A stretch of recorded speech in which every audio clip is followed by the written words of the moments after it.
Sixt Wetzler is an expert in study of religion and an expert in martial arts in every way that you want to conceive of that: practitioner, theorist, historian, scholar.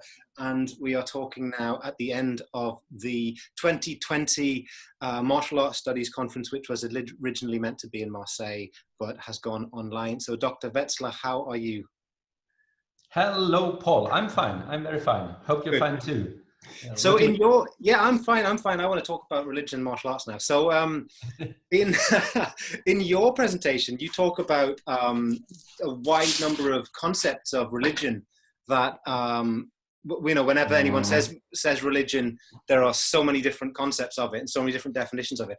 How many and what kinds of concepts of martial arts are you seeing structuring the discourse of martial arts studies today, as evidenced by this conference?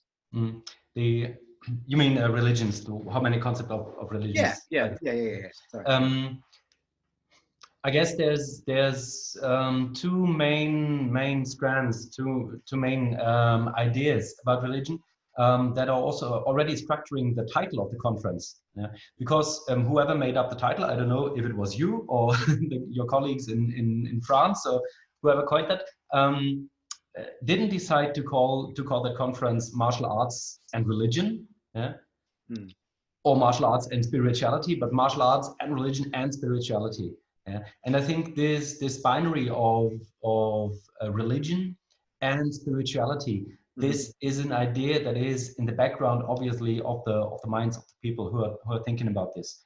And maybe this is on the one hand, or this is a binary of a more psychological reaction of the human mind to something transcendent, whatever that might be. Okay. And the other thing is the more organized, the more social fact that we as a society, we create a system out of religion. We give it names. At the very keynote, Doug Farrar addressed that, I guess, when he said that spiritual experience get petrified into religion or something. I hope I do not misquote him. I think it's spiritual experience is turned to stone in organized religion. Yeah, he also says that martiality is ossified and turned to stone and become martial arts. So yeah, he says that a few times. Things become hardened and they become identified as something. So anyway, continue. Exactly. So I think that this is the two main lines which define many of the presentations that we had online now. Thanks to everyone who took part. It's beautiful, such a kaleidoscope of different perspectives. And for the first time, you do not miss anything because you can watch it all afterwards on YouTube. It's really nice. So I think that these two ideas shape many of the presentations, so that it's either about the social, the fixed construct of religion as an entity in society, and the other is the more personal relationship to it. And of course, both have a theoretical background. Both also have a history in the study of religion. Yeah, the one is the more sociological approach. You have the French school, Durkheim and Marcel Mauss. These people who say that religion is a social factor that organizes social life, and the other would be very strongly prevalent in the Religionsphänomenologie, the phenomenology of religion, which is in great critique nowadays, because there were people, for example, like I think it was Rudolf Otto who said, well, if you never had a feeling for the holy or a religious feeling, you should stop reading my book now, and you cannot do science or history of religion anyway. Yeah. So to them, it's more about the personal exchange with the transcendent. Mm-hmm. Yeah, I think I get that. I mean, with Doug Farrar's opening keynote, I think that he does something with martiality which I guess sounds a bit like spirituality, doesn't it? So if in his thinking the things that we call martial arts are kind of institutions that have kind of clotted together and formed, Mm. and stabilized the flow of energies in certain ways. So I guess that martiality would be similar to spirituality in that it kind of flows and is always imminent and always potentially present, and it has a long kind of lineage. But martial arts are like religions; they're equivalent to religions in this model. Like they're stabilized institutions. Yeah, in this model exactly, and I think that this is already where the problems begin, because I, for my part at least, I do not really believe in this model. This is also what I tried to point out at the very end of my presentation. When we talk about martial arts, we had this ongoing discussion for the last years now. What is martial arts? Can we define it? How can we define it? If we don't define it, how do we work with it? And the very same is true for religion, of course, and then for spirituality. Yeah. So I think that it is extremely difficult to really pinpoint what exactly is this, what we are talking about. Yeah. Mm-hmm. And if we cannot define what we're talking about there, then it's also weird in a way to make to make these binary options then between religion and spirituality, because I promise you, once you start to look at it, what people actually do, what people actually feel, and how they describe their religious behavior or spiritual behavior, then you will see that this is not a clear-cut model, that you cannot juxtapose spirituality on the one hand, and this is the. There's also, of course, a notion of positive and negative. At least I read that, for example, into Doug Farrar, what he said, that it gets petrified. So there's a positive way, which is dynamic and spontaneous, and there's a negative way to deal with that, and there's the petrified square religion. Yeah. Mm-hmm. And I don't believe that this is necessarily what you find in the spiritual or religious lives of people, also of martial arts practitioners. Yeah, I mean, so you mentioned the title of the conference. I didn't choose it.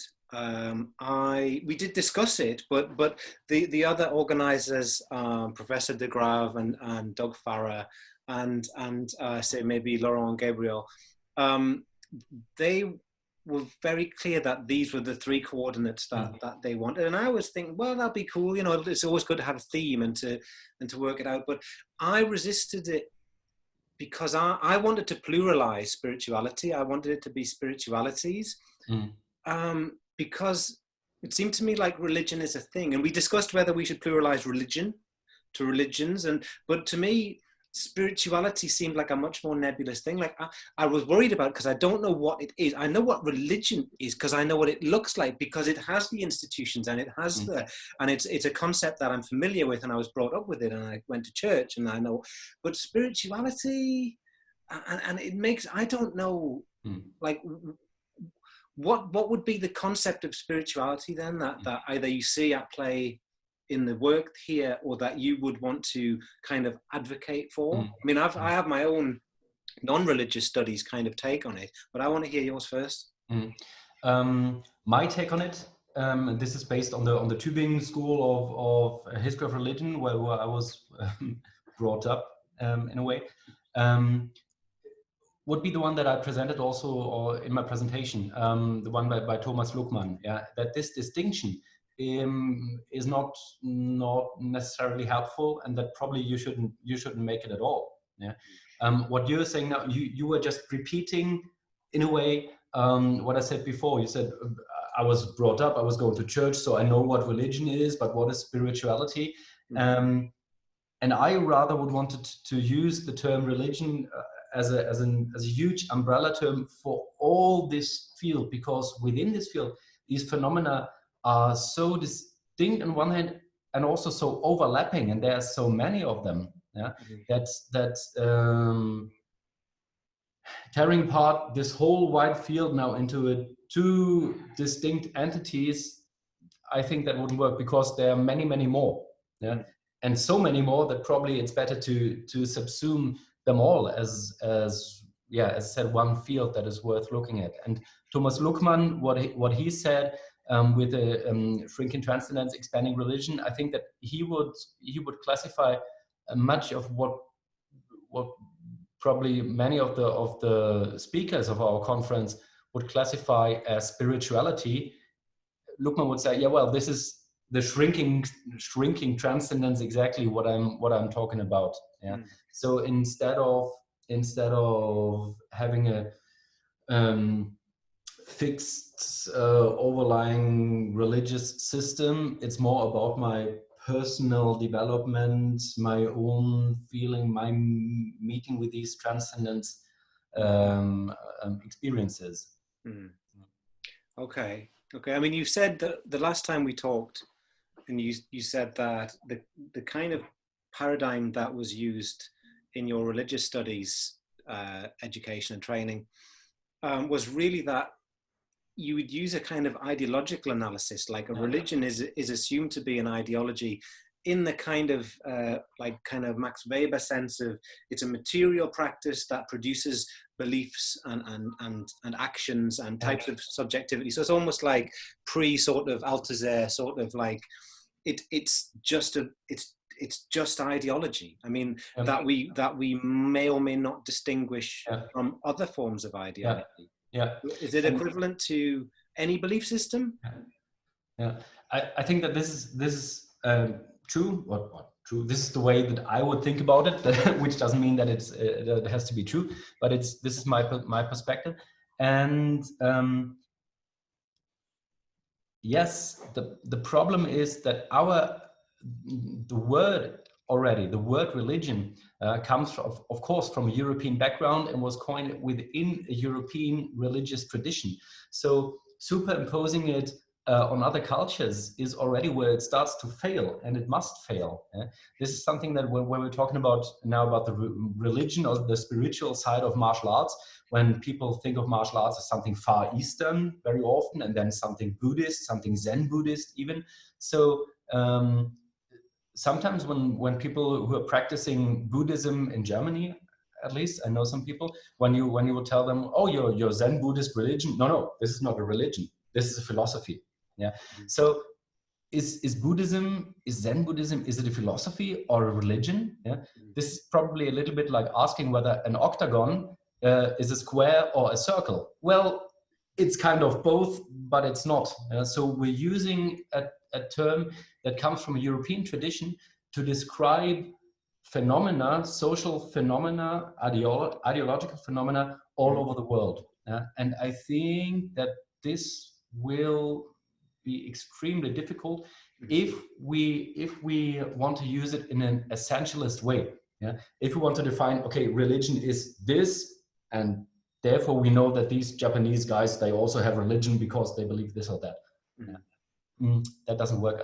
I think we can only talk about how people organize their ideas about the world. This is more or less, and when I say world now, I don't mean only the physical world, but the whole, the cosmos. When we were discussing the concepts that we would use to structure the conference theme, I wanted words like faith and belief, but they kind of got shouted down a little bit, very politely and very quietly, but they were shouting nonetheless. Because I wanted to go for a much more secular approach to the sense of when you're a martial arts practitioner, you totally start to believe in it, right? I mean, this is the origin of so many. You know, you do your style and you believe it, and you believe your instructor, and you believe the legends, and you believe the anecdotes, right? And you know, unless it's MMA and you've got the visual evidence of who won and who lost, but like you believe the stories about victory, and that makes you then look at the other martial arts styles and go, they think, but exactly. We've got stories about when we beat them. So like that's almost a religious kind of a structure, isn't it? It's a structure of faith and belief, and you have this sincere, and therefore the training becomes an act of devotion, and it becomes ritualistic, and there's all these other concepts. I mean, what would you have liked to see those concepts more explicitly foregrounded in the conference? Or yes, I think that this is super interesting, and is something worth talking about, worth discussing. And I couldn't claim that I have seen all the presentations that are online by now. I will see them in the weeks to come. So maybe there were people who were addressing these topics. But anyway, I think that these are extremely, extremely interesting. how do martial artists reassure that what they do is true or correct? Yeah, and this is again this topic of mythization of your own practice. You need to have these. Obviously, you need to have these stories that guarantee you your practice is correct, either because we're doing it like the snake did it when it fought against this or that other animal, or also because we have to do it like this because the founder of our style, when he was fighting against these 50 Manchu soldiers, he used this or that technique. Yeah, and you can see that again in various forms. I was today, a couple of hours ago, I was having a discussion with Eric Burkhardt on how, for example, academic study of medieval sources can be used to reassure modern HEMA practitioners that what they do is true. Yeah? So this seems to be a thing that comes again and again. And as you correctly said, I think where you do not see it, or where it's not very prevalent, is in competitive combat sports. Yeah.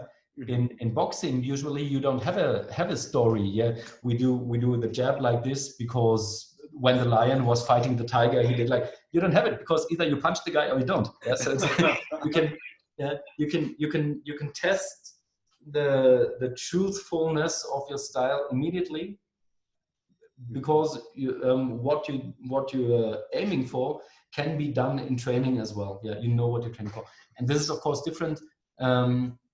When you start to talk about we're doing self-defense or we're doing a combat system for the reality or something. Yeah, it's I mean, there's so many dimensions to that I want to pursue. Like, so I wanted.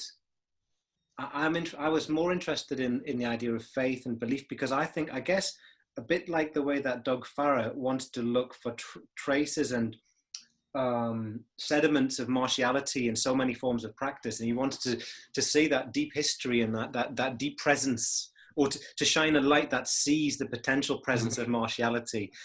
In much the way that, I mean, I don't know if you know much about English Morris dancing, right? But English Morris dancing, well, I think that's the thing, everyone knows a little bit. It's like a joke, right? Morris dancing, it's like, it's like, we get these like middle to old age men who love to drink real ale and craft beer, and every so often they get, but like, it's obviously from some kind of martial tradition, like it's obviously somehow, or at least affecting that state. It at least has the sense that it relates to a martial tradition that is missing. It could be a complete simulation of such things, but I guess that Doug Farrar is asking us to see the way that you could look at all of these different things, not just the exotic East Asian things where they go, yes, in the Philippines, this dance is actually a really ferocious wrist lock, and this, but I guess so. Martiality for Farah becomes a kind of seam that we could expose almost everywhere if we wanted to. Raises the question of confirmation bias, but I guess faith and belief is literally everywhere. It's like an economy of faith and belief that sustains practice, doesn't it? I mean, this is like at work as well. Like, you can buy into the ideology of your workplace. Like, I'm going to work for this bank because they're really cool and da da da. But then when you lose faith, it's an absolute existential crisis, right? You lose faith in your martial arts system. It's a complete identity crisis. It's everywhere. It's not just a matter of faith or religion. It's everywhere. Yeah, this is also what I would like to ask you. When you say about faith and belief, do you say that it's different in martial arts than, I don't know, from badminton or deep sea fishing or something? So is there a special quality in martial arts? Do you need to have more faith and more belief when you go to a martial arts gym than when you go to a football club? Well, I guess that maybe different. I do think that there are specific differences between the practices, and I think it's quite good for me to have experienced lots of different martial arts styles, because it's only within Tai Chi practice that I would say I'd ever had anything close to a spiritual experience. And I think there's something about the structure of it, the discourse around it, and the things that you're being asked to look for. So like Doug Farrar's telling us all to look for martiality in everything, right? In theater and in history and on paintings on cave walls, and you go, okay. But when you taught Tai Chi, you have to look for sensations. and you have to, which I think leads you to a sense that you could feel like you're having these profound kind of physical experiences. But other types of, I think it's to do with the pedagogical structure around it and what you're being trained to become sensitive to and alert to. I mean, have I had a when I was young and I was starting practices like Qigong, the standing meditation, which actually encourages you to look for these sensations and these states of perception and so on, or imaginary kind of plenitude, or whichever language you want to use.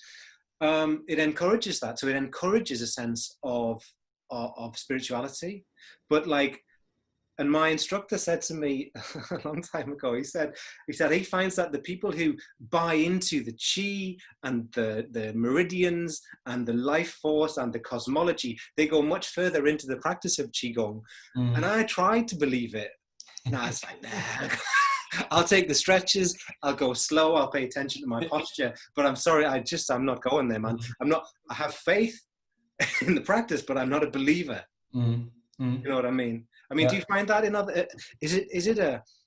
So I'm making a distinction between Tai Chi, Qigong, that kind of nexus, and other things, even Kung Fu, external styles, kickboxing. You don't have a religious experience in kickboxing, right?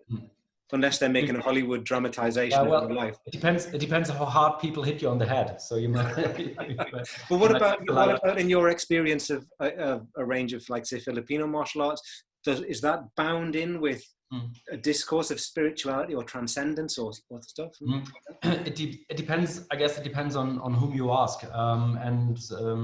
There is a supernatural dimension to it, and that is huge. Definitely, that is huge. But according to the scheme that I built in my presentation, or to this distinction, usually in Filipino martial arts, what you would see is that the religion or the magical level is the sub-level. It's dependent from the martial arts. So there are these practices of the anting. Yeah, you have talismans, you have amulets, you have tattoos, you have protective shirts with spells on it. So there's a huge supernatural dimension, but this is supposed to support you in combat. So there's also black magic. There's movements that are supposed to guide the black magic that somebody would throw on you into the ground, that you are not hit by it, stuff like that. So this is the one part. Then there is a strong belief, I've seen it with Grandmaster Leo Gahe, there's a strong belief in spirits, also the spirits of the forefather, in a positive way. He said that when he teaches, his grandfather, from whom he learned the style, is still in the room. Yeah, and he sees him while doing it, and he teaches through him. So your ancestors are there with you in a way, and also in martial arts practices. And then there's what he would call philosophical dimension. So we believe in life, not in death, stuff like this. So how do you want to? It's a way of positive thinking, so to say. Yeah. But it's not what people often ask me when I tell them, yeah, I'm doing Filipino martial arts. Do you also have that philosophy and that meditation? Yeah. So, as I said in my presentation, the evident connection, people in the West, they often assume when you tell somebody I do martial arts, then they would assume there is something meditative, something Buddhist to it. Yeah? And then they are astounded when you tell them, yeah, but the Filipino martial art, they come from a Christian background. Okay. Yeah. For them, then the question is answered. So it's not a Shaolin monk thing. So, okay, so there is no... Yeah, but as I said, I think it's a pop cultural connection, of course. Yeah, we assume in the West, we assume so much that there's this connection between karate and the Shaolin and everything. Yeah, so you have to do the Buddhist monk to be properly. Yeah, you know where my backdrop comes from. Is it from the Kung Fu series? It's the very opening scene. Yeah, the sun rises and he walks over there. And I've actually put these pictures along to blur out the word, to blank it out, to block it out. I think that the media, I mean, still, if you look at, I get Netflix recommendations in my emails, and it's all like another TV series that will never end about fighting women, female monks who are protecting something. And it's just like the same sorts of structures that haven't, the same thematic and narrative and dramatic structures that haven't changed forever, except that I think that what should I say, forever, since the 70s, right? Forever. In which you have people trained in the East and they live forever and they're Taoist immortals, but they're also human and blah, blah, blah. And it's just this kind of Orientalist structure remains. It's like Hollywood loves it, Netflix loves it. It's not going anywhere fast. Yeah. And it's interesting to trace that back in the Western mindset. And now I can only speak about how Westerners perceive Eastern martial arts. I do not read Chinese, I do not read Japanese, so I don't know what it's like there. I can talk about our perception of the martial arts. You have, of course, the pop cultural thing. So you have the movies, you have the 36th Chamber of Shaolin. Well, thank God we have it. But you have also, most of all, I think you have Orientalism, Zen in the art of archery. Zen in der Kunst des Bogenschießens. And this, I think, influenced so strongly our perception of this connection between spiritual, meditative practices, religious practices, and the martial arts. Yeah? So it's not only the pop culture, it's also the more or less academic world, yeah, that's started to believe in this connection, yeah, in this defining connection between Eastern martial arts and Eastern spiritual practices from the 1940s on. Yeah. And this was carried on then. Yeah. And as we know, it was Herrigel's interpretation, yeah, that he wrote down about his practices. Yeah. It more or less he made it up. Yeah, he made it up. But still, this is carried on all the time. And of course, and this is now the interesting point, when martial arts now try to promote themselves in the West, they would use that, of course. Yeah?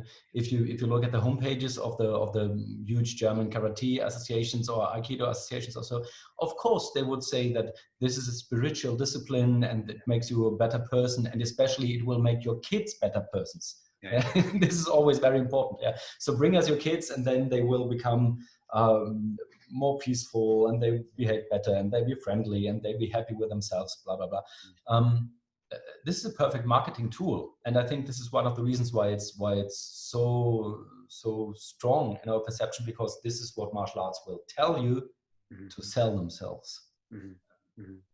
So, I mean, in many ways, you think that martial arts are kind of substitute religions, and they have they're selling people something that they're missing, right? I mean, or that they feel like they're missing. But I guess we've talked for maybe half an hour or so now. I guess we should think about.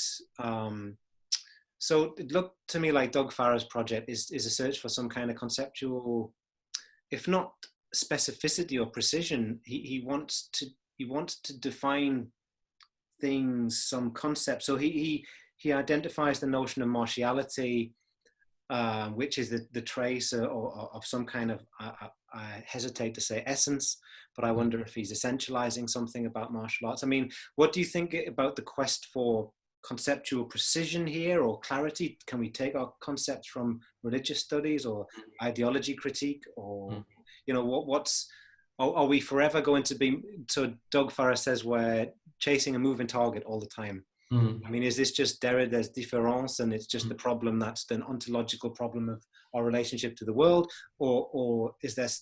Can we refine our concepts? Can we develop the concepts in martial arts studies or the study of martiality? Where are we? Are we still the same place we were 5 years ago? Are we still? What have you seen developing conceptually? I don't think that we are at the same place we were 5 years ago or 10 years ago. I think a lot developed, and this is the networks, the exchanges that we build, and people are building on the ideas that the other ones brought forth. So I think something is moving, definitely. I still think that Dr. Farah is right when he says we're chasing a moving target. Yes, of course we're doing, but this is nothing that makes martial arts studies distinct from religious studies or any other humanities, I think. Yeah. I always compare it for myself. I compared with, if you look at the night sky and there's a star that is not very bright. Yeah. If you look at it directly, you cannot see it. Yeah. You have to look right next to it, close to it, but not directly at it. Then you will see it. Then it becomes evident that it is there.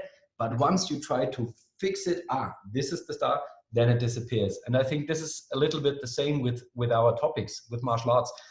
As soon as we start to fix it and say this and only this is martial arts, it will disappear. But if we don't do this, everybody knows what we are talking about. And this is the weird thing. None of the presentations that we had now in this beautiful conference, none of the presentations was about what I had before, badminton or fishing also. A beautiful presentation from Martin Meyer was about hockey, but it was about fighting in hockey. So there was a connection. If you say we're having a martial arts conference, people know what they can expect from it. So we're chasing a moving target, but I think we are quite good at least restraining it to a smaller room. And then I think that one of the problems, or a problem that I see, but this is my perspective, is that we still haven't solved the relationship between us being academics and almost all of us also being martial arts practitioners.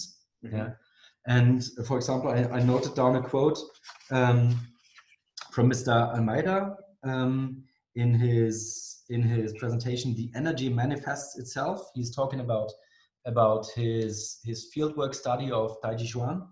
And he said that we should build, or he wants to build, frameworks that allow us to understand the way that the movement happens, but also in a way that we can make it useful for the practitioner. So for him, martial arts studies, if I understand him correctly, should also be a method to improve practice or to inform practice. And to me, this is not at all the case. For me, martial arts studies is an academic project, and our goal should be to understand martial arts and to describe them within our academic system, our way of thinking. And if then something spills over, and somebody would say, well, my Tai Chi Chuan practice got so much better because I read Paul Bowman's mythologies of martial arts, that's fantastic. But this is not the reason why we're doing this, I think. The reason why we're doing this is because we want to build a knowledge base and a base of understanding within the academic framework of martial arts. And this is something we haven't really solved. And I think that this discussion, how is the relationship between martial arts practice and martial arts studies, this will come again and again and again. And maybe we'll need to have a discussion on that. I mean, I think that I think there's a lot to say here. I think that Doug Farah's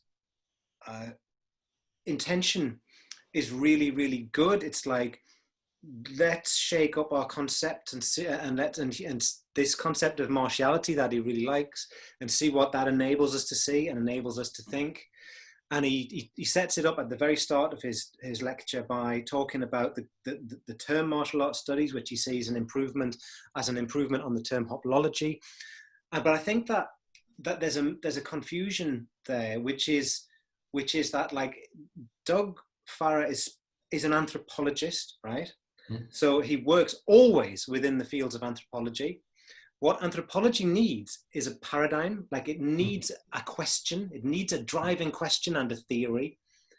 Every subject needs a rationale. Like the overarching paradigm of cultural studies was always like, culture is political, gender is political, race is political, class is political. What's the paradigm of the study of martial arts? So this is why I think martial arts studies isn't and should not be a discipline. It isn't anthropology, it isn't history, it isn't media studies. It's the place where people from these disciplines come together and cross-fertilize and expand their thinking, much the same as happens when you go to any kind of seminar anywhere.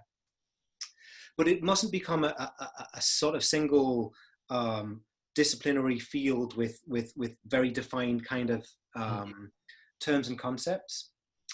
And I think there are already clear relationships between the academic study of martial arts and the real world. So, for instance, the obvious one is myth busting. I mean, you know, the decent historical research that we're seeing coming out, people like Ben Judkins, Peter Lorge, and all the other historians who are just destroying myths, bang, bang, bang. And it's a kind of, that should be helping practitioners. It's probably destroying the careers of some teachers, you know. So it's doing a service to the world, which is actually also a kind of violence. Like, you fall in love with the martial arts for Orientalist reasons and mythological reasons, and then you read a book about it. You read Ben Judkins or something, and boom, you go, what? Yin Wing Chun didn't even exist, maybe, or she's invented in literature, or what? What's going on, man? And so I think that, and also there's lots of other connections, but I think that you're right. I mean, you're absolutely right. The first responsibility that we have as scholars is not to some sense of outside scholarship or outside of intellect, like the body as opposed to the mind, but it's to our own ability to conceptualize and ask why we want to conceptualize, and what our paradigm is, and what our project is. And, you know, it doesn't always have to be the practitioner as the fantasy object, because we're the fantasy object too. Yeah, that's true. That's true. Yeah. I think that concerning the myth busting, I think that's important, that you can be both at the same time. Right? You can also bust your own myths in the one instance, and on the next day you can also probably not believe in them, but they will shape your movement. Yeah, they will shape your way of thinking about your body, about your practice, and so forth and so forth. Yeah, I call that, for myself, this is my personal experience now, I call that productive schizophrenia. Yeah? Because I'm a Christian myself. I believe, I go to church and so forth, but I'm also an historian of religion. Yeah. So of course, as a historian of religion, you'd be able to dissect Christendom. Well, this is Greek religion, and this comes from Egyptian religion originally. Blah blah blah. Yeah. So of course, you see the strands where this comes from. Yeah. When you are at the university, when you're doing history of religion, but when you are in church on Easter, it's different. It feels different, and the one thing is an intellectual thing, the other is an emotional, and both are real for me, and probably both can be real for me as a martial artist. Then, yeah, I know about the historical background of my style and how they probably came to be, and that most likely they were not developed by a monk watching a crane fight a snake. But still, when I do the practice, when I do my Taolo or so, I believe myself to be the crane, and will change my way of movement and also how I feel. Yeah. So these myths are not wrong. Yeah. But they are not supposed to be there as a historical narrative. Yeah. To give us the truth. Yeah. And I think that this would make it easier if we were able to do this distinction. That would make it easier then also to separate, and not necessarily have the urge to have martial arts studies spill over into our practice. I think they can be two separate things, and we can also be both at the same time. And if they spill over, well, fine. But this is not what they have to do.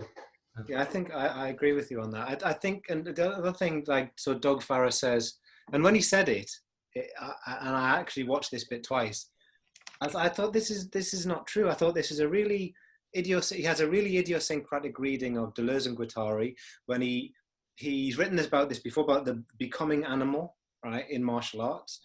And I've always thought you don't become animal, but now you say that. So, like, if I'm doing Charlie foot form and it's a crane movement, and we're crane here, I do think crane, or you think dragon, or this is tiger, or this is leopard, or and so, but it really does help you to get into the movement, and it does. But so in that sense, the myth is a pedagogical device. It's an imaginative device. So you imagine, but it enables a different form of thinking about your body, and maybe inspires a different way to move, I guess. So myths are pedagogical devices too. And if we bust them, then maybe we're screwed. Maybe there's nothing left. I think we should bust them and tell them, well, this is not how it was in reality back 500 years ago, but still keep the myth. Also tell it to your students, tell it to those who train with you, and ingrain it in your body. Yeah, but don't believe it as reality. This is different, and maybe this is also so Western in a way that we want to have one reality. Yeah. So either the martial arts myth must be true, or our academic understanding must be true. It can, well, both is true on different levels. Maybe, I don't know. Yeah. So I think that this discussion is ongoing. So if you ask me, are we at the same point like 5 years ago or 10 years? Definitely not. Yeah, so much has been going on, and so many important ideas have been shoved back and forth. Mm-hmm. But this on this level, I think we are still a little bit on the same spot like we were 5 years ago. Mm-hmm. This discussion about how much is our scholarship informed by our actual martial arts practice, and how much is it done to, on the other way or backwards, benefit our martial arts practice. Mm-hmm. And this needs to be discussed further. I think we need to be. I think we should discuss it. I mean, I'm looking at the clock, I'm aware of the time, and I'm also aware that now would be an ideal time at the end of the 2020 conference to announce the theme of the 2021 conference. So the 2021 conference will be held at the very end of June and very beginning of July in Geneva. Will be organized by a team headed by people like Daniel Jacquet, our own favorite HEMA expert. And the theme will be martial arts. I may have this the right way around or the wrong way around. Martial arts, tradition and globalization, or globalization and tradition. The point is, it's three, similar to this year, three coordinates: martial arts, globalization and tradition. And this will be the place that we will take these conversations forward. So check out the websites for information about that. But for now, I want to thank the conference organizers. The people who really pushed this through to an online conference was Laurent Chircopre and Gabriel Facal, because the other conference organizers, we kind of went, oh well, we can't do this then because of the pandemic. And they said, no, we can do it. And they have done it. And I think they've done a wonderful job. And it's enabled me to at least speak to you, if not hang out with you for a few nights over a few beers. But it's been lovely talking to you, Sixt. Absolutely lovely. Thank you, Paul. Thanks to the organizers also from my side, and see you next year. Yeah, definitely. All right. Thank you.